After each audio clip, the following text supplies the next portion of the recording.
mahadsanid maxamed. dhegaystayaal waxaad ku soo dhawaataan warwixii adduweynaha caawa naga soo gaadhay.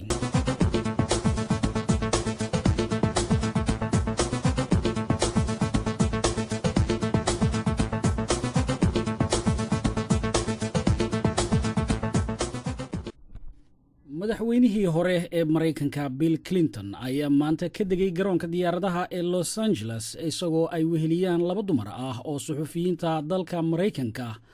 oo laga soo daayay jeelasha dalka waqooyiga Kuuriya kadib markii uu cafiyey madaxweynaha dalkaasi Kim Jong Il. Bill Clinton, madaxweynihii hore ee Maraykanka, ayaa dhowaanta si lama filaan ah u booqday dalka waqooyiga Kuuriya waxaanu markiiba ku guulaystay in xukuumadda Pyongyang ay u soo dayso laba dumar ah oo hore loogu xukumay 12 sano oo xadhig adag ah, kuwaas oo markoodii hore si sharci darro ah ku galay dalka waqooyiga Kuuriya. Eheladii iyo qaraabadii labadaasi dumar ah ayaa sheegay in ay u mahadnaqayaan madaxweyne Clinton iyo TV-ga uu leeyahay madaxweyne ku-xigeenkiisii hore Al Gore oo ay labadooduba u shaqeeyaan TV-gaas, kaasoo dadaal weyn u galay sidii loo soo dayn lahaa suxufiyiinta. dhan kale, xukuumadda Washington ayaa ku tilmaamtay booqashada madaxweynihii hore iyo safarka uu ku tegay waqooyiga Kuuriya mid aan rasmi ahayn. Kuuriyada waqooyina waxay dhinaceeda sheegtay in ay soo dhoweysay booqashada Bill Clinton oo ay si aada sawirada kulanka labada madaxweyne TV-ga looga soo daynayay.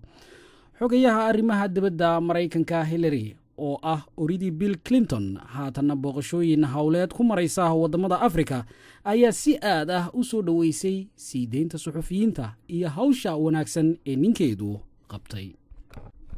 ciidamada booliska Australia ayaa qabqabtay 4 nin oo 2 ka mid ay yihiin Soomaali, kuwaas oo looga shakisan yahay in ay abaabuleen weerar lagu qaadi lahaa saldhig military oo ku yaala magaalada Melbourne oo ah magaalada labaad ee dalka Australia. sida ay sheegtay idaacadda Australia ee ABC, waxaa la rumaysan yahay in raggaas oo asalkoodu hore ka soo jeedo dalka Soomaaliya iyo Lubnaan ay qorsheynayeen in ay weerar ku qaadaan saldhig military oo ku yaala magaalada Melbourne ee dalka Australia.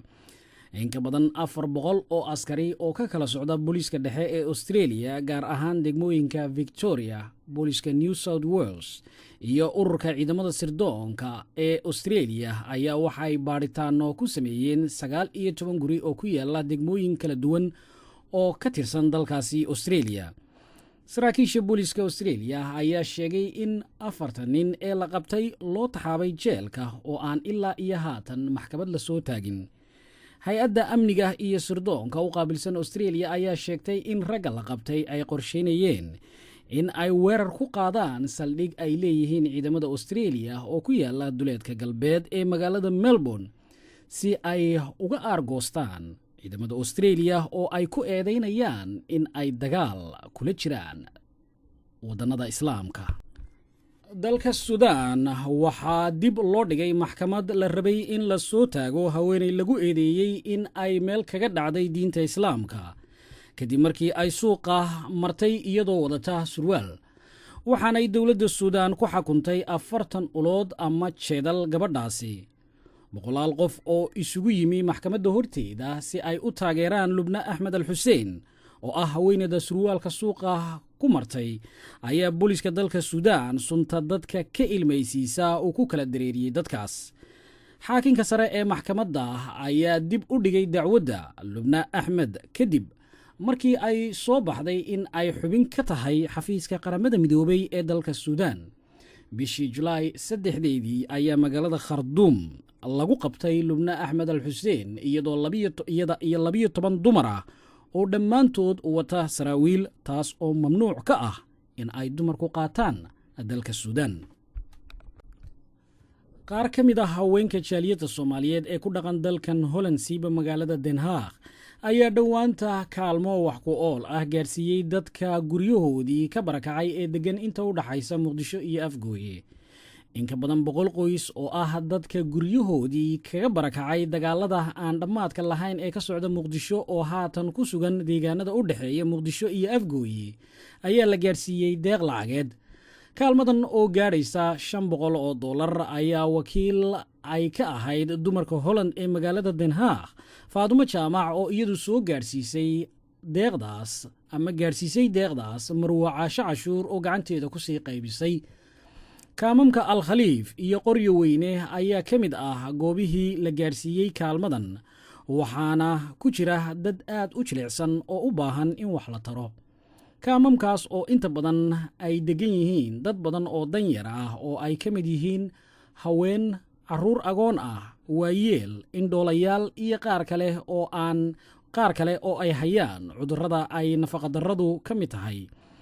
dadkaas ayaa dhammaantood u mahadnaqay kaalmadan